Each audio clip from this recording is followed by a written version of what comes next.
Cicero and Olympia have been working hard in their investigation of the journals. Let's take a listen to what's going on today. Will they find nothing, or bite off more than they can chew? So, I've been doing some more digging and trying to make the rest of the journals more legible. I found a lot more references to missing kids from the same period as the one that had the first known mention. They didn't give any details, though. They were just cryptic possibilities like wild animals, accidents.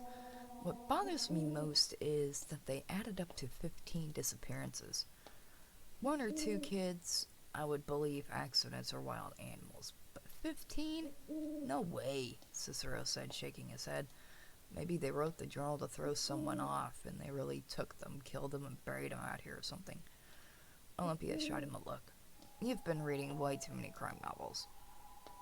No such thing as reading too many books. Let's just find this lake and get out of here before it gets dark. Something about this part of the woods doesn't sit right with me. We don't want to risk breaking out the tents this far in. Scaredy cat, she teased, sticking her tongue out at him. The story he and Olympia had grown up with was certainly scary enough to keep most, if not all, of the kids in Ethereal Springs from venturing out here too far, if at all. It had never stopped people from coming into this forest entirely, as these things often had the opposite effect after a while. Over the years, there had been people who had ventured out here never to exit this forest, alive or otherwise. There had been those who had gotten out alive, but their sanity had been left among the trees. They couldn't afford to allow their childhood fears to stop them now. Someone or something had chosen them for a reason. Olympia wanted to find out why that shadow had chosen now to act, come hell or high water. Living in Ethereal Springs her entire life, she knew things that had little to no logical explanation whatsoever for a daily thing in this town. She had sometimes wondered why as a child, but never really bothered trying to find out, since she had ended up believing it was normal. As an archaeologist, she wanted to uncover the hidden history of her hometown. You might want to get your cameras out, Cicero called as he rounded a corner in the trail. He had gone ahead to make sure the trail was safe enough for her to continue on ahead. What'd you find? She asked, digging her camcorder out for him to run while she had her other camera out for stills. The remains of two buildings stood in the diminishing clearing, the woods slowly reclaiming the area as young trees stood randomly about in places humans wouldn't plant them. One side of what appeared to be the ruins of a cabin had a tree pushing one wall up to the point of causing the roof to be crooked, one branch having broken through the window at some point. Vines and moss were well on their way to having the structures entirely hidden.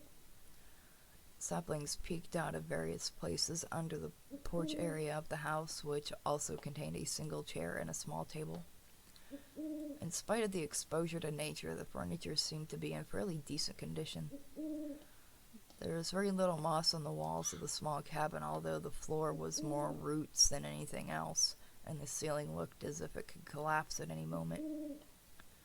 While the cabin looked as though the door had been broken in and off the hinges at some point, the lack of graffiti and other obvious things determined the door had been broken in long before the invention of spray paint. She ran her finger over one of the many holes that varied in size, littering the wall. These look like some sort of shootout happened here. Cicero joined her and took a look for himself. I'm going to check out that barn. Try not to destroy it, she warned, without looking away from the wall. This building looked more like a large shed than a barn. The large sliding doors had evidence that someone had once tried to force them open, but the attempt obviously failed as they were tightly nailed shut. Of course, the wood wasn't as strong as it had been, and there was just enough decay for Cicero to force the doors open. The pair found rather disturbing items such as various traps, knives, other tools related to a 19th century animal trapper. There were even a few skeletal remains strewn about, and some deteriorating animal skins sitting in piles as if prepped for a furrier that never received them.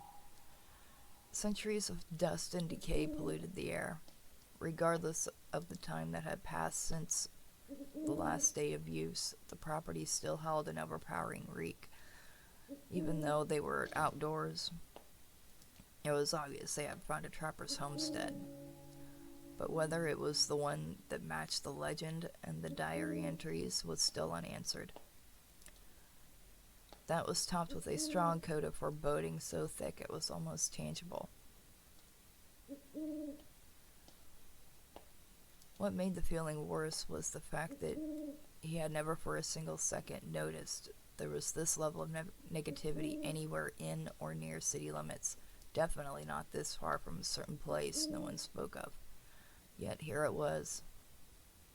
Cicero had grown so used to the peculiarities of ethereal springs, but standing within this pocket of whatever it was still felt unreal and foreign to him. It was clear to him that something was getting angry. They were there, and they needed to get out sooner rather than later.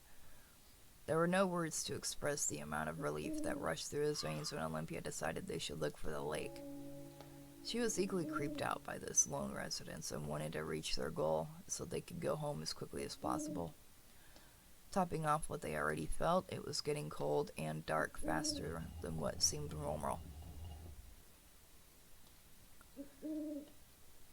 As they exited the barn, they saw an arrow made of sticks pointing in a specific direction.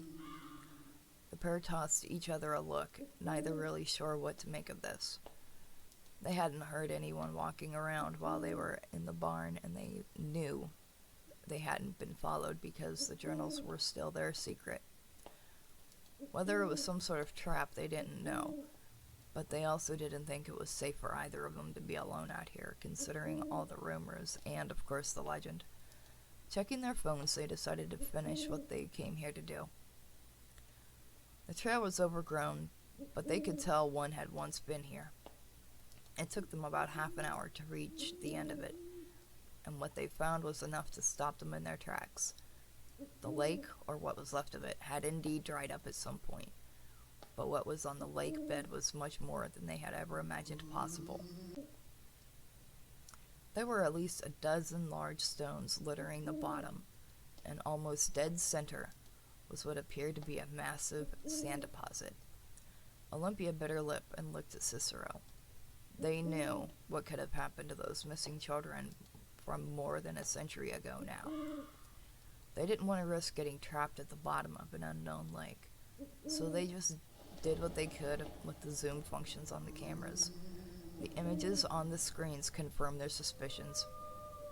Near each rock was evidence of bones, the occasional skull erasing all doubt about their origins.